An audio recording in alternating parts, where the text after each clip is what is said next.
Hello बच्चों, कैसे हैं आप सभी। मेरा नाम है अंकित। स्वागत करता हूं आपका क्लास 9th बाय अड्डा 24/7। ये एक वही क्लास है जिससे आप एक बार जिस क्लास में अंदर आ गए भाई, आपका 10th क्लास तो मानो क्लियर होने वाला है, क्योंकि यहाँ हम बेस पकड़कर चलते हैं। क्योंकि बेबी को बेस पसंद है ना, और आप सबका सिलेबस भी अभी बेटा बेबी ही है, और आपके उस बेबी को बेस पसंद है। अगर इस बार उस बेस पर आपने पकड़ बना ली तो मानो आपका 50% या 70% तक हाई स्कूल क्लियर हो जाता है। ठीक है, इसमें हम पढ़ने क्या वाले हैं, इसमें हम पढ़ने वाले हैं आज जो हम पढ़ेंगे वो हमारे सबसे ज्यादा मोस्ट इंपॉर्टेंट क्वेश्चन और डीप क्वेश्चन हम पढ़ेंगे। क्वेश्चन ज्यादा नहीं है, थोड़े ही क्वेश्चन है। 2 मार्कर क्वेश्चन है और 3 मार्कर क्वेश्चन है आपके यहाँ पर। चलो देख लेते हैं, एक बार लिख भी लेते हैं आपका यहाँ पर हम कि वो क्या क्या है बेटा आपके। देखो वो है आपका 2 to 5 मार्कर क्वेश्चन हम यहाँ पर आज पढ़ने वाले हैं। ठीक है, 2 से 5 नंबर के क्वेश्चन हम यहाँ पर सॉल्व करेंगे। ज्यादा क्वेश्चन नहीं है, लेकिन जो क्वेश्चन है वो इतने अल्टीमेट क्वेश्चन है, इतने डीप क्वेश्चन है कि आपने एक बार उसको पढ़ लिया, कहानियां उसके पीछे मैं आपको बताता रहूंगा। एक बार आपने पढ़ लिया तो मानो आपका वो तो क्लियर होने वाला है। आगे चलते हैं पहले क्वेश्चन की तरफ। उससे पहले ये तुम्हारे भाई का, ये तुम्हारे बड़े भाई का टेलीग्राम चैनल का क्यूआर कोड है, इसको स्कैन करके मेरे पास टेलीग्राम पर जुड़ जाओ। ये मेरा इंस्टाग्राम का क्यूआर कोड है, इसे स्कैन करके मेरे साथ इंस्टाग्राम पर जुड़ जाओ। पहले क्वेश्चन पर चलते हैं। पहला क्वेश्चन आपका क्या कहता है, why is democracy considered better than other form of government. ठीक है, कि मतलब डेमोक्रेसी यानी कि आपका लोकतंत्र। बेटा डेमोक्रेसी क्या होती है, डेमोक्रेसी होती है लोकतंत्र होता है। लोकतंत्र आपका बाकी किसी गवर्नमेंट फॉर्म से अलग और बेहतर क्यों है? क्योंकि बेटा डेमोक्रेसी में क्या होता है, डेमोक्रेसी में होता है ये आपकी गवर्नमेंट ऑफ पीपल होती है। क्या होती है डेमोक्रेसी, क्या होती है आपकी गवर्नमेंट, यानी कि गवर्नमेंट ऑफ पीपल है ना, गवर्नमेंट ऑफ पीपल होती है आपकी डेमोक्रेसी। इसमें लोगों का ही शासन चलता है। इसमें क्या चलता है बेटा, लोगों का शासन है ना, या इसको बोल सकते हैं हम जनता राज। क्या बोल सकते हैं बेटा, जनता राज है ना, जनता राज चलता है इसमें। आम लोगों का राज इसमें चलता है। ठीक है, जैसे कि ये हमारे पास एक ट्रायंगल है, इसमें हमारे ऊपर बैठे हैं सारे के सारे पॉलिटिशियंस है ना, पॉलिटिशियंस बैठे हैं, और नीचे कौन है, नीचे आपकी आम जनता है, कॉमन पीपल्स हैं, कॉमन लोग हैं। ठीक है, तो इन लोगों की चलती है किसमें बेटा, डेमोक्रेसी में। क्लियर है ये चीज, लिखा क्या है देख लेते हैं। Democracy allow people to choose their leader through elections. ठीक है, इलेक्शंस में मतलब आप इलेक्शन के वोटिंग के जरिए अपने खुद के लीडर को चुन सकते हो, कि आप चुन सकते हो आपका प्रधानमंत्री कौन बनेगा, आपका नेता कौन बनेगा। ठीक है, फिर क्या आता है, it ensure accountability and provides equality freedom and dignity. यानी कि ये क्या क्या चीज प्रोवाइड करता है, देखो बेटा, अगर डेमोक्रेसी है, डेमोक्रेसी में जनता अपना लीडर चुनती है जो उनको लिबर्टी दे, जो उनको इक्वालिटी दे, जो उनको फ्रेटर्निटी दे, यानी बंधुत्वता दे। ठीक है, तो ये आपकी 3 चीजें हो जाती हैं, एक लिबर्टी, दूसरा इक्वालिटी और तीसरा फ्रेटर्निटी। ठीक है, आगे चलते हैं बेटा इसी बात पर। आपका दूसरा क्वेश्चन आ जाता है 2 नंबर वाला, what is meant by the term monsoon. क्या मॉनसून क्या होता है, सीधी सी बात है। देखो मॉनसून को क्या बोलते हैं, यहाँ पर क्या बोलते हैं, देखो रेनी सीजन बोलते हैं ना, रेनी सीजन बोलते हैं। और क्या बोलते हैं, हमारे हिंदी में बोलते हैं भैया कि सावन आ गए है ना, सावन आ गए। सावन आ गए को क्या बोलते हैं भैया, मानसून चल रहा है हमारे, सावन आ गए। Monsoon refers to seasonal reserve reversal. Okay sorry, इसको थोड़ा और छोटा कर लेते हैं जरा, हाँ इसको थोड़ा सा और बारीक कर लेते हैं। ठीक है, हाँ, monsoon refers to seasonal reversal of winds due to differential heating of land and water. इसी को क्या बोलते हैं, मॉनसून बोलते हैं। कि भैया इधर से भी अलग तरीके की हवा आ रही है, गर्म हवाएं आ रही है, ठंडी हवाएं आ रही हैं, वो सारा का मिक्सचर। और इस टाइम पे क्या होता है, घर में किसी की तबीयत खराब होती है, जाड़ा बुखार लग जाता है, तो घर में आपस में लोग बातें करते हैं। आपकी मम्मी आपसे कहती है कि वो मौसम बदल रहा है ना बहन जी, तो इसकी चिंटू की तबीयत खराब हो गई। बेटा वही चीज है, मम्मी पापा की भी तबीयत खराब हो जाती है, बुखार आ जाता है भाई, जुकाम भी हो रहा है, कभी ठंड लग रही है, कभी कभी गर्मी लग रही है, कितनी गर्मी है यार। वही चीज क्या होता है आपका, वही चीज मॉनसून होता है कि भैया अब मौसम बदल रहा है यार, रेनी सीजन भी उसको बोलते हैं। ठीक है, इट ब्रिंग्स हैवीली रेनफॉल। अभी क्या बात हुई देखो, अभी बात हुई थी हमारी हैवीली रेनफॉल, इसको टेरिफल वेदर भी बोला जाता है। क्या बोलते हैं बेटा इसको, टेरिफल वेदर भी बोलते हैं। साथ साथ हमारे इंडिया में इसको क्या बोलते हैं, हमारे इंडिया में इसको क्या बोलते हैं मॉनसून को, सीधी सी बात है, हम बोलते हैं इसको सावन, है ना, सावन। के सावन के झूलों ने तुझको बुलाया, वही चीज है ये बेटा, ठीक है। आगे चलते हैं। 2 मार्क्स का एक क्वेश्चन आपका और आ जाता है, what is meant by constitution. Constitution का मतलब इन्होंने पूछा है कि भैया कॉन्स्टिट्यूशन क्या होता है, इस बात को हमें समझा दो, कॉन्स्टिट्यूशन क्या होता है। देखो सबसे पहली बात तो कॉन्स्टिट्यूशन हम कहते हैं बेटा हमारे संविधान को, किसको कहते हैं, संविधान को, ठीक है, संविधान को। अब देखो विधान का मतलब क्या होता है बेटा, विधान का मतलब होता है, विधान का मतलब होता है एक नियम, एक रूल बुक, एक इस तरीके का गाइड जो पूरे देश को चलाए। क्या बोलते हैं उसको बेटा, गाइड भी बोलते हैं, गाइड भी बोलते हैं। और क्या बोलते हैं संविधान को बेटा, इंग्लिश में अगर हम माने तो इसको बोलते हैं एक रूल बुक। क्या बोलते हैं, रूल बुक बोलते हैं, जिसमें नियम लिखे होते हैं अलग अलग तरह के। जैसे भगवत गीता में अध्याय बने हुए हैं, अध्याय 1 से लेकर 18 तक, वैसे ही कॉन्स्टिट्यूशन बना हुआ है, अलग अलग भागों से, अलग अलग आर्टिकल से बना हुआ है कॉन्स्टिट्यूशन हमारा। हमारे कॉन्स्टिट्यूशन में हमको क्या और मिलता है, आगे देखेंगे इस चीज को। आंसर पढ़ते हैं, क्या है, a constitution is a set, क्या है, constitution is a set of fundamental rules. अभी हमने बात करी, रूल्स की बात करी, फंडामेंटल रूल्स एंड प्रिंसिपल्स। देखो गाइड है, प्रिंसिपल है इसमें किसी चीज के, बाय विच एक कंट्री इज गवर्नड, मतलब कि एक देश को चलाने के लिए कुछ रूल्स और कुछ नियम, कायदे, कानून अपने कॉन्स्टिट्यूशन के अंदर लिखे हुए होते हैं। और इंडिया का कॉन्स्टिट्यूशन है ना, आपके इंडियन कॉन्स्टिट्यूशन क्या है, दुनिया का सबसे बड़ा लिखा हुआ कॉन्स्टिट्यूशन है ना, सबसे लार्ज, सबसे लार्ज, सबसे लार्ज रिटन कॉन्स्टिट्यूशन है, ठीक है, सबसे लार्ज लिखित संविधान है भारत का।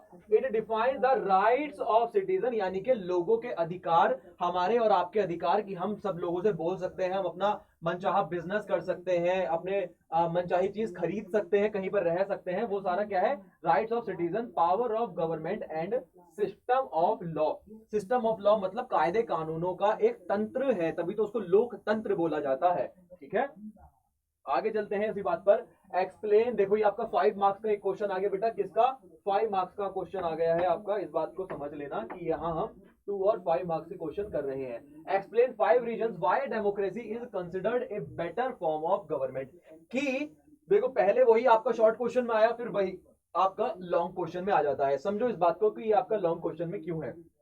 सबसे पहली बात तो डेमोक्रेसी को हिंदी में हम लोग कहते हैं भैया, फिर से समझो इस बात को, लोकतंत्र। क्या कहते हैं बेटा, लोकतंत्र कहते हैं। और इसको अगर क्लीन करें हम तो इसको कहते हैं हम लोगों का शासन। क्या कहते हैं, लोगों का शासन।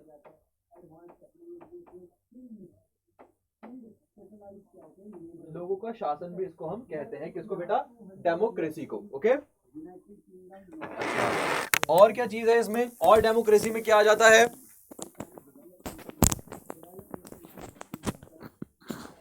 और डेमोक्रेसी में क्या आ जाता है, पढ़ लेते हैं इसमें। Democracy is regarded as the best form of government, मतलब कि फ्यूडल सिस्टम होते हैं आपके, अलग अलग सिस्टम होते हैं। फ्यूडल होता है, एरिस्टोक्रेसी होती है, या आपके जैसे आपका साउथ कोरिया में चलता है, किंग जोंग उनकी सरकार चलती है ना, या रशिया में पुतिन की चलती है। यहां पर ऐसा नहीं है भैया, वहां पर डेमोक्रेसी नहीं है, यहां पर डेमोक्रेसी है, जनता का शासन है। जनता चुनती है कि भैया क्या होना है, क्या होना चाहिए, क्या नहीं होना चाहिए। Because it is based on the, किसके बेस पे होता है बेटा, इक्वालिटी के होता है, फ्रीडम पर होता है, और पार्टिसिपेशन ऑफ पीपल पर होता है।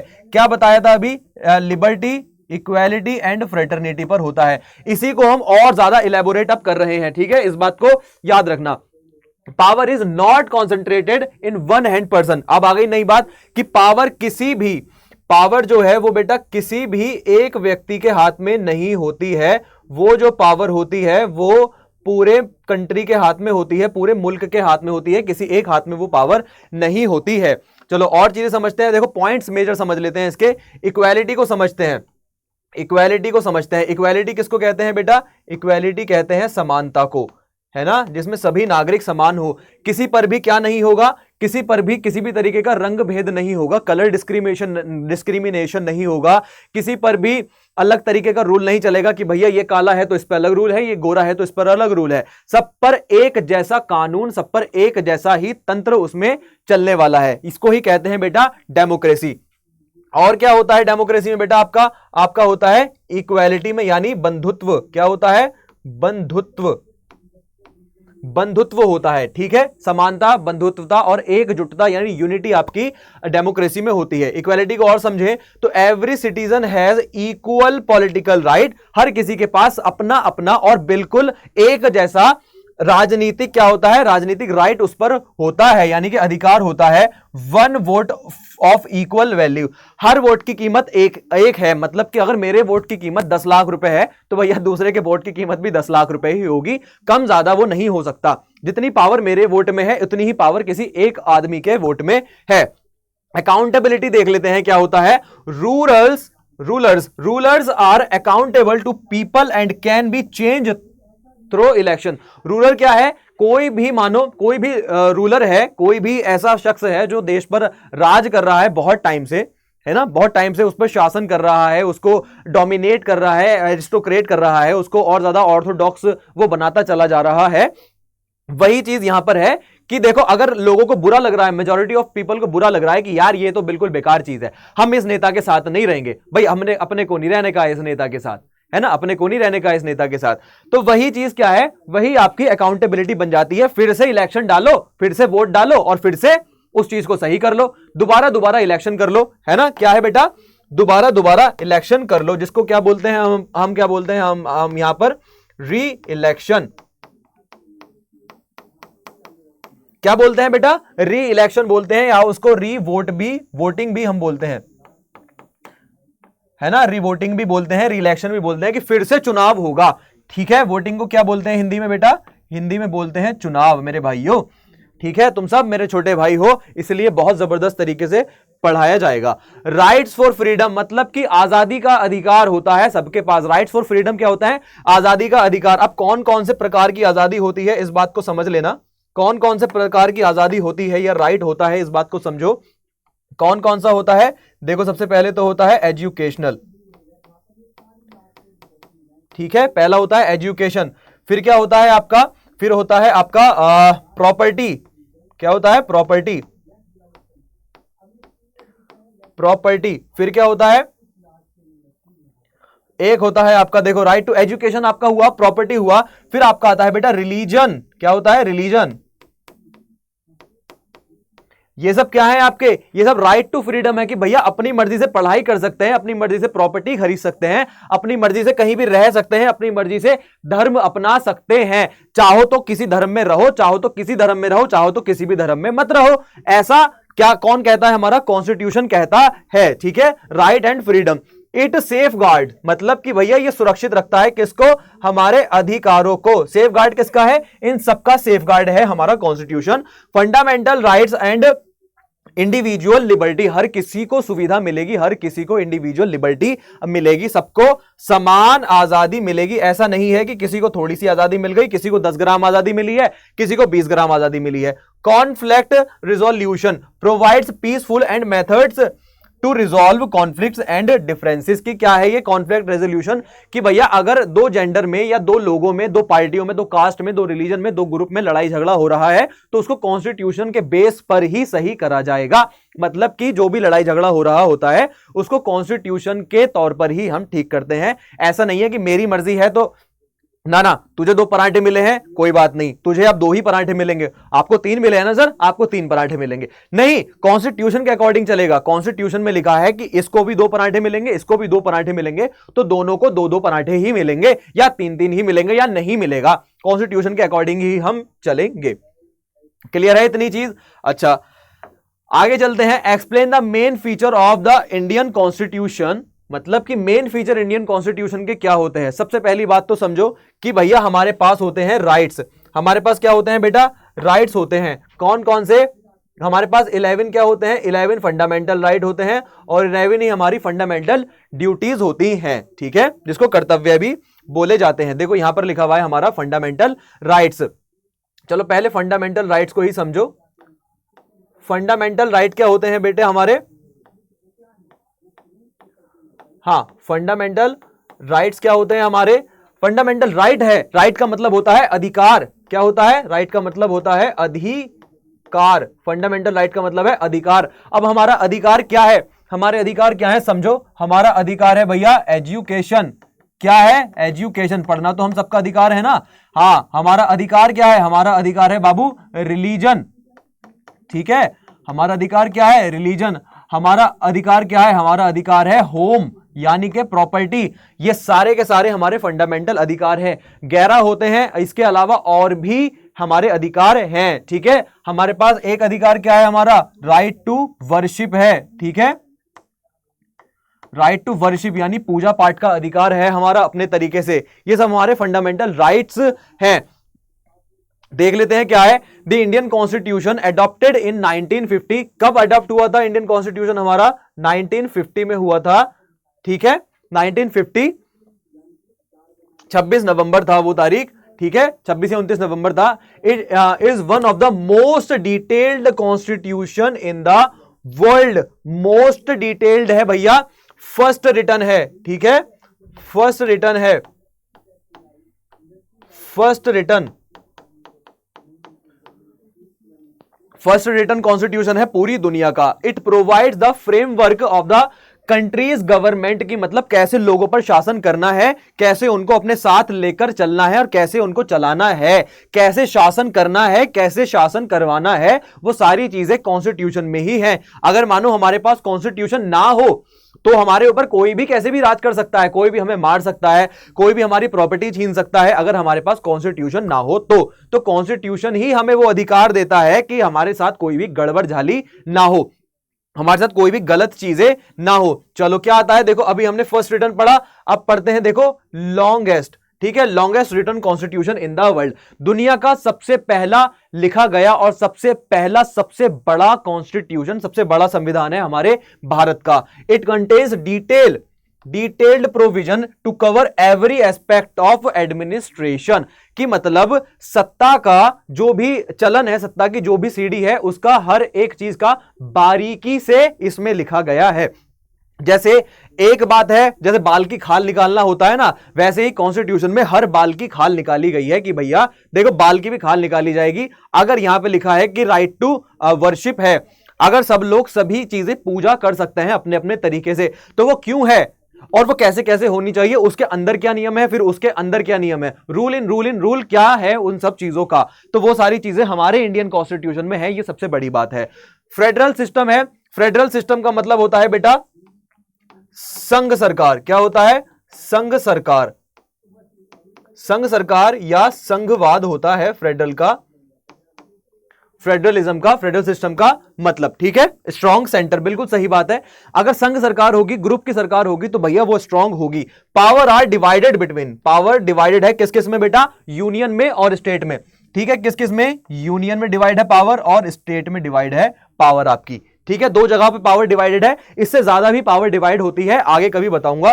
ठीक है, but centre is strong. Centre क्या है देखो, आपके शरीर का सेंटर क्या है? किसको मानोगे? दिमाग को मानोगे, दिल को मानोगे या पेट को मानोगे, है ना?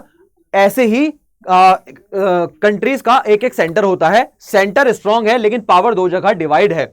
जैसे कि मानो भाई देखो, ये आपका सेंटर है ना?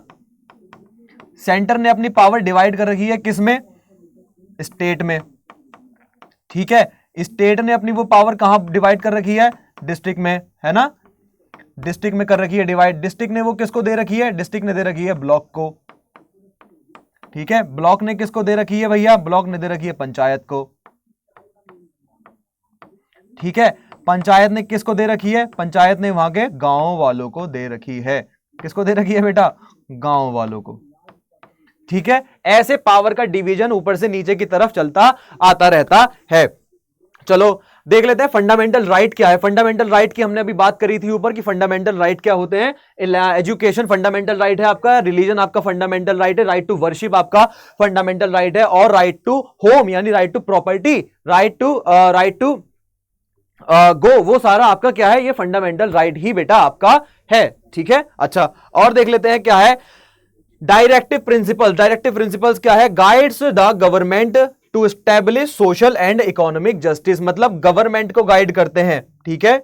Guides the government to establish, बेटा क्या एस्टेब्लिश करने के लिए, क्या एस्टेब्लिश करने के लिए, एस्टेब्लिश करने के लिए social and economic justice divide तय करने के लिए गवर्नमेंट को गाइड करता है कि अब देखो किसी राज्य में इतनी गरीबी है तो उसको ऐसे लेकर चलो, किसी राज्य में ऐसी गरीबी है, ये ज्यादा अमीर है तो इससे इस तरह से टैक्स लगा के पैसा लो, और ये जो गरीब राज्य है इसको पैसा दो।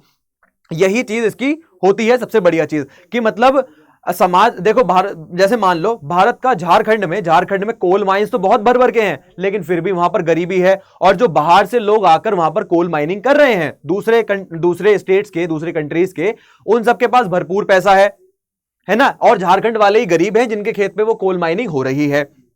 तो फिर उन्होंने क्या कहा कि भाई ठीक है, अगर ऐसी चीज हो रही है तो झारखंड में जो कोल माइनिंग कर रहे हैं उनसे पैसा लो, टैक्स के रूप में उनसे पैसा लो, और दूसरे लोगों को पैसा दो, जो गरीब हैं उनको पैसा दो, ठीक है। ये कौन सिखाता है, ये सारा टैक्स का खेल और लेन देन कौन सिखाता है, ये सारा लेन देन सिखाता है बेटा हमारा कॉन्स्टिट्यूशन, ठीक है। कौन सिखाता है, कॉन्स्टिट्यूशन सिखाता है बेटा।